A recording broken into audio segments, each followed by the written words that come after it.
परम पूज्य दादा गुरु जी, जिनके बारे में आप लोगों ने अभी सुना होगा, लेकिन मेरी पहली विनती ये है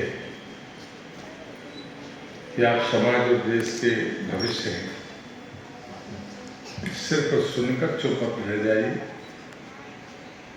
उनके बारे में जानने की कोशिश करिए। विज्ञान हर वक्त हमारी आध्यात्मिक सच्चाइयों का प्रमाण बनता है। कई बार हमारे अनुयायी, हमारे अच्छे पक्ष रखने वाले लोग भी इसमें कई बार मौन हो जाते हैं, क्योंकि उनका अध्ययन उतना गहरा नहीं होता, जिज्ञासा दूर तक जा नहीं पाती, समाधान वो ले नहीं पाते, तो कई बार एक भ्रम पैदा होता है और उस भ्रम के शिकार कोई और नहीं होते, हमारे विरोधी नहीं होते, हम खुद होते हैं।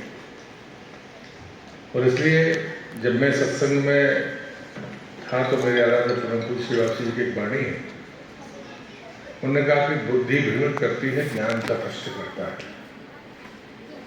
अगर हम बुद्धिवादी हैं, जो आम बच्चों का आप सबका भविष्य है, बुद्धि को साथ लेकर आगे बढ़ने का हमारा अपना रास्ता है, लेकिन ज्ञान से आप दूर नहीं हैं, इसलिए ज्ञान को दूर मत करिए। कहीं बुद्धि इतनी प्रभावी ना हो जाए कि हम अपनी अच्छी परंपराएं, हमारी अच्छी अनुभूतियां हमको थोती लगने लगे।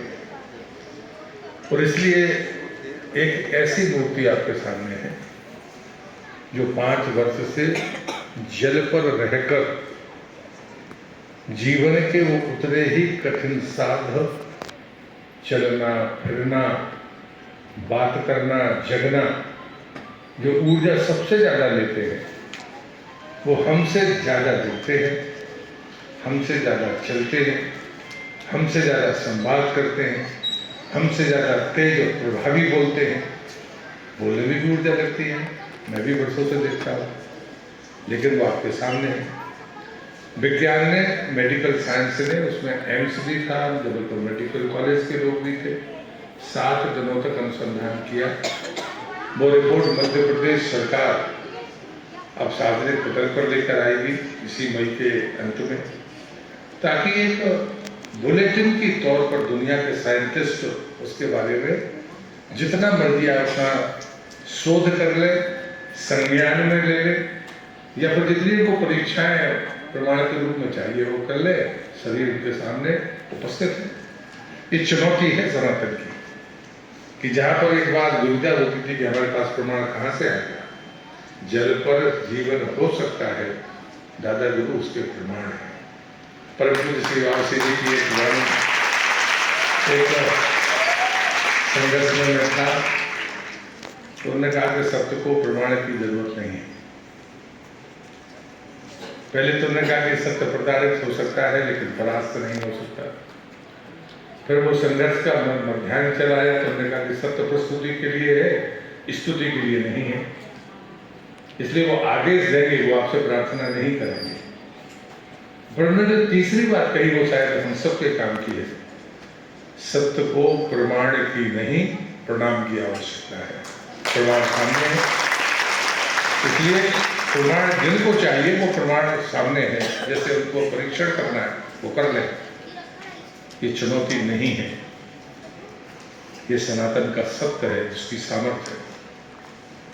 और जब वर्षों पहले, लगभग 20 साल पहले, मैं भी नदी के बारे में जो सोचता था, पीढ़ियों से हम नर्मदा के परिक्रमावासियों की सेवा करने वाले परिवार के सदस्य हैं, हमारे पुरखे भी यही करते रहे, हम भी यही करते रहे, करते हैं, हमारे बच्चे भी करेंगे, ऐसा विश्वास है।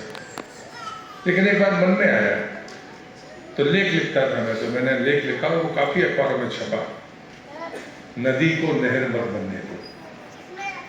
नदी अपनी स्वाभाविक जिंदगी जीती है, बशर्ते हम उसे आजाद रहने दें।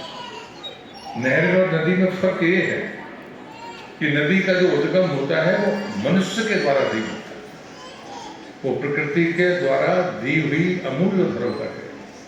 इसलिए मनीषी, विचारक, संत, परंपराएं उसे ऊर्जा का केंद्र कहती है।